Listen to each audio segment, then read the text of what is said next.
Salut les quatrièmes, on se retrouve devant une image que je vous ai déjà présentée dans le chapitre que nous avons commencé, mais qui est essentielle.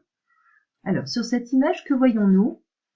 Nous voyons une cellule qui se divise en 2 cellules, puis en 4 cellules, et l'image suivante suggère qu'il y a eu des étapes jusqu'à arriver à ce que ces cellules s'organisent jusqu'à donner un organisme pluricellulaire qui est ici le chat et qui a bien du mal à tenir dans l'image.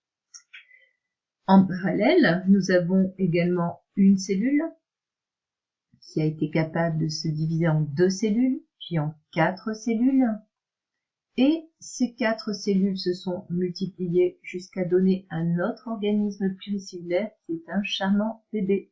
Attention, la couche ne vient pas des cellules, c'est ajouté. Donc, en résumé, nous voyons que nous avons toujours une cellule à l'origine d'organismes qui développent des caractères spécifiques à leur espèce et des caractères d'ailleurs qui leur seront propres. Nous allons donc nous demander, question numéro 3, que contient la cellule œuf, la cellule du départ, qui aura permis l'expression des caractères au cours du développement de l'être humain. Vous notez bien entendu la question dans votre cahier. Vous pouvez mettre sur pause le temps d'écrire. Reprenons notre image et je vais vous demander de réfléchir à ce que nous pourrions faire pour savoir ce que contient la cellule œuf, ici, permettant l'expression des caractères. Regardez bien cette cellule œuf. Souvenez-vous que la cellule œuf a pour origine le spermatozoïde d'un mâle, l'ovule d'une femelle, qui s'unissent, fusionnent, se fécondent, et la fécondation, c'est bien l'introduction du noyau du spermatozoïde du mâle qui vient dans la cellule de la femelle. Nous avons donc ici visible un double noyau. Ce double noyau, vous le voyez également ici sur la cellule œuf à l'origine de l'enfant.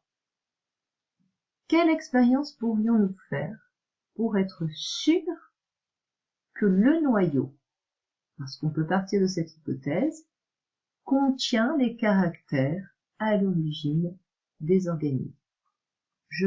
Vous mettez sur pause et vous réfléchissez à une expérience qui serait peut-être possible de faire pour vérifier que les caractères, les informations sur les caractères sont contenues dans le noyau. J'espère que vous avez trouvé des idées, mais à bien réfléchir, si les caractères ou les informations concernant ces caractères sont contenues dans le noyau, ça signifierait qu'en déplaçant le noyau dans une autre cellule, on pourra obtenir une cellule donnant un organisme différent de celui dont il devait, pour lequel il devait se développer. Admettons que j'arrive à prélever le noyau ici d'une cellule œuf de chat, ce noyau dans une cellule œuf humaine, je réintroduis la cellule œuf humaine dans un utérus maternel, et je devrais obtenir une femme accouchant d'un chat. Autre possibilité, je prends le noyau ici d'une cellule humaine, je l'introduis dans dans la cellule œuf d'une cellule devant devenir un chat, à condition bien entendu d'avoir enlevé le noyau initial. Je mets cette cellule dans l'utérus d'une femelle chat et je devrais avoir un chat qui accouche d'un être humain. Alors vous voyez qu'il y a une différence entre imaginer une expérience et la faire. Parce que j'espère bien que vous êtes choqués de ce genre d'expérience qui pourrait être faite. En tout cas, on a ici un principe d'expérience que l'on peut essayer maintenant d'appliquer et sur des organismes différents que du chat et de l'enfant. Alors on va s'occuper d'un organisme sur lequel on se donne des droits d'expérimentation. Il s'agit ici d'un lapin noir et d'un lapin roux. Alors, cette expérience qui vous est présentée, vous allez la retrouver dans votre activité numéro 3. Et donc, pour la prochaine fois, je vous demande de réfléchir à l'activité numéro 3. Vous allez trouver votre fiche dans le travail à faire. À la semaine prochaine!